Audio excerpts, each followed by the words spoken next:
Go.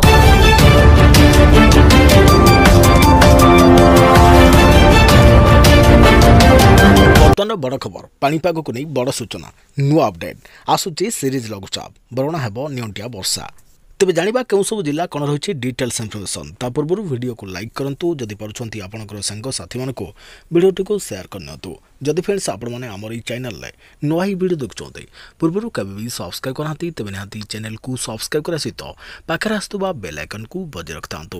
तेज बंगोपसागर सृष्टि हे दुईट लघुचाप उत्तर पश्चिम और संलग्न पश्चिम केन्द्रीय बंगोपसागर सोमवार एक लघुचाप क्षेत्र सृष्टि होता बेले यार प्रभाव में दक्षिण ओडिशा और संलग्न जिला गुड़िक वर्षा जारी रही या सहित पछक पछ आउ दुईट लघुचाप सृष्टि होगा सारा राज्य में वर्षार प्रकोप जारी रकलन कर आंचलिक पाणीपाग विभाग तेज 18 तारिख में आउ एक घूर्णिबलय उत्तर बंगोपसागर सृष्टि हो पारे 19 तारिख में लघुचाप परिणत हो पारे यार प्रभाव में 21 तारिख पर्यंत वर्षा हेब तेज दुईट जाक लघुचाप प्रभाव में दक्षिण और पश्चिम ओडिशा रे प्रबल वर्षा होबार संभावना रही 23 तारिख में उत्तर बंगोपसागर आउ एक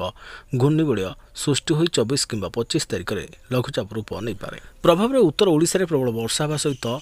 जारी रही नियंटिया वर्षा दूर हो पारे तेज 1 जून आज पर्यंत राज्य में 272.6 मिलीमीटर वर्षा रेकर्ड होती 27% नियंटिया वर्षा होती नियंटिया वर्षा जो बालेश्वर में स्थिति उत्कट थिबा बेले 13 जिले में स्वाभाविक वर्षा रेकर्ड कर जहाँ आकलन करी यदि सीरीज लघुचाप सक्रिय होती तेज राज्य में स्वाभाविक ठारू भल वर्षा होगा सहित भरणा हेब नियंटिया वर्षा सेपरी आसंता 22 तारिख जाए प्रबल वर्षा लगी रही आगामी 7 दिन जाए राज्य में वर्षा लगी रहीपरी आज अनेक स्थान में हल्का मध्यम धरण वर्षा नहीं किसी स्थान में प्रबल वर्षा होवर संभावना रही सेपरी गंजाम गजपति रायगड़ा कलाहांडी कंधमाल पुरी और कोरापुट जिले में आज प्रबल वर्षा होब यह सब जिला को येलो वार्निंग जारी कर